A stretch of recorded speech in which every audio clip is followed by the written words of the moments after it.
Madam President, I rise to address the Trump shutdown and the real consequences that occur when 800,000 federal workers, including nearly 3,000 Wisconsinites, are furloughed or forced to work without pay. The President said this week that his administration is setting records. And it's true that he now holds the record for the longest government shutdown in our nation's history. But every day it continues, the Trump shutdown is causing real pain for hardworking people in my state. I recently read the heartbreaking story of Mallory Lorge. Mallory lives in River Falls, Wisconsin, and works for the Department of Interior. On Friday, Mallory, along with thousands of other federal workers, did not receive a paycheck. Mallory has type 1 diabetes.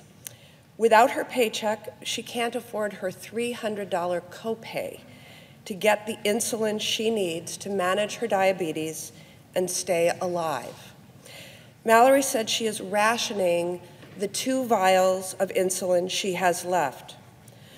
Her blood sugar rose to a high level last week, but she said she felt forced to ignore it. Instead, she said, "I just went to bed and hoped I would wake up."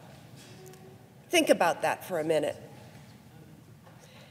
Because President Trump and Republicans in Congress refuse to support bipartisan legislation to end this shutdown and reopen the government, Mallory can't afford to get the insulin she needs to live. The House has done their job and passed bipartisan legislation to end the shutdown.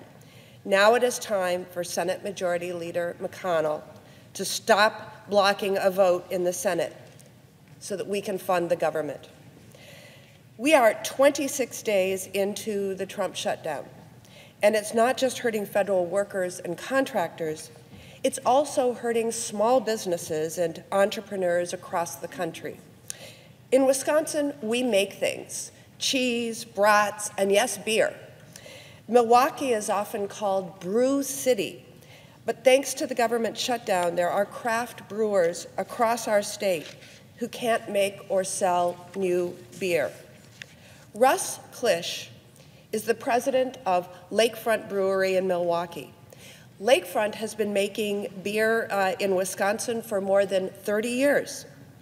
The Alcohol and Tobacco Tax and Trade Bureau approves licenses for new beers and new breweries, as well as labels for beers that are sent out of state. But the agency is not currently serving craft brewers due to the Trump shutdown. Lakefront Brewery has plans to introduce a brand new beer in mid-February, but those plans are now on hold. This government shutdown threatens to cut their beer sales and hurt their ability to grow their business and support the economy. And other breweries across Wisconsin are impacted as well. Mosinee Brewery Company opened their doors just last November, but they can't get approval to start making and selling their new beer until the government reopens. New made in Wisconsin beer is on hold until we reopen the government.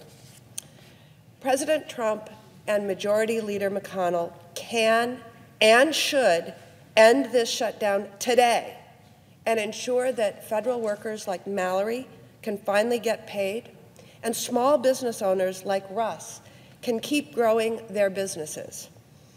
We should vote in the Senate today on House-passed legislation, and the President should sign it so we can finally end this useless shutdown that's preventing our country from moving forward. Madam President, I yield the floor.